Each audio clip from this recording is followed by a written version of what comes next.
আমার খাজাবার পবিত্র জবান থেকে যা বলেছে এবং আমরা যা শুনেছি কিয়ামত পর্যন্ত বললেও তা শেষ হবে না।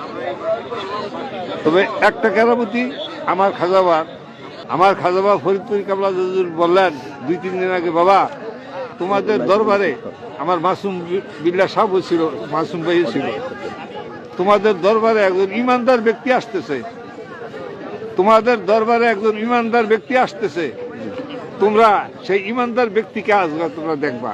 সবাই তো আতঙ্কিত। মানে খাজা বাবার কাছে আপনারা নালিশ করেছিলেন যে আপনার সাথে বাস করতে আসতে চাচ্ছে? আমরা কাছে না, ওনারাই আসতেছে খাজাবার কাছে। সে কেমন পরীক্ষা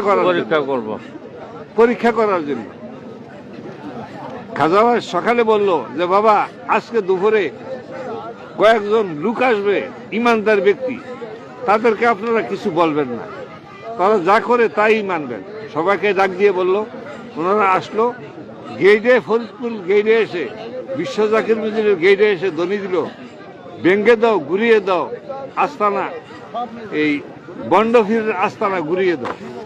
বিশ্ব জাকির মজুরের যারা ছিল সবাই আতঙ্কিত হয়ে সবাই বাড়িল যে তাদেরকে ধরবে। কিন্তু আমার খাজাবা ফরিদপুরি কাবলা হুজুর তাদেরকে ইশারা দিয়ে বললেন, না, তাদেরকে কিছু বলবেন না আপনারা, তারা যা বলে বলুক, যা করে করুক। তারা বলতে বলতে আমার খাজাবা 3 নম্বর হুজুরা খানার কাছে গেল, সবাই জুতা পায়ে, কিন্তু বিশ্ব জাকির মজুরের কেউ জুতা পায়ে দিয়ে হাঁটা নাই, কারণ বিশ্ব জাকির মজুরের পবিত্র স্থান।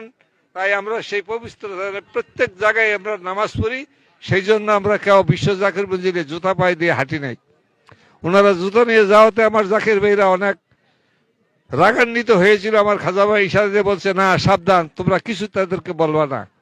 যে তাদের ভিতরে প্রধান ছিল তারে 2 জনে উঠাইয়া বারিন্দার উপরে উঠাইয়া দিল, সে জুতা পাও দিয়ে গেছে।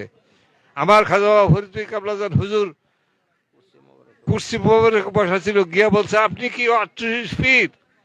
আমার হুজুর বলছে, জি, আমি 38 ফিট। ওনার হুজুর পাকের চেহারার দিকে চাইয়ে থম ধরে গেল। একটু চিন্তা করে সেরা দেখেন, মক্কা এবং মদিনা থেকে আমাকে 3 বার স্বপ্নে দেখানো হয়েছে আপনাকে যে 88 দরবার শরীফ এমন একজন লোক আছে, তুমি যাও, ওইখানে গেলে তুমি ইমানদার ব্যক্তি হইতে পারে। উনি আমার খাজাবার কাছে গিয়ে বসলেন, কথা শুনলেন। আমার খাজাবা বলল, বাবা যাও, তাদেরকে মেহমানখানায় নিয়ে যাও। তাদেরকে 10-12 জন লোক, একটা মাইকও আসছিল, মেহমানখানাতে নিয়ে গেল। মেহমানখানাতে নিয়ে মাদ্রাসার 3 তলাতে রাখলো, খানা দাওয়া করলো, এরপরে আসর নামাজ পড়লো, মাগরিব নামাজ পড়লো। পরের দিন আবার ফজর নামাজ পড়ে তাদের সাথে আমার হুজুর পাকের দেখা হইল।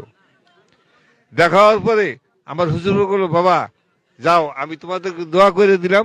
তারা আমার হুজুর কাছে মুরিদ হয়ে তারপরে তারা দরবার শরীফ থেকে আবার তারা নিজ গন্তব্যে ফিরে গেল।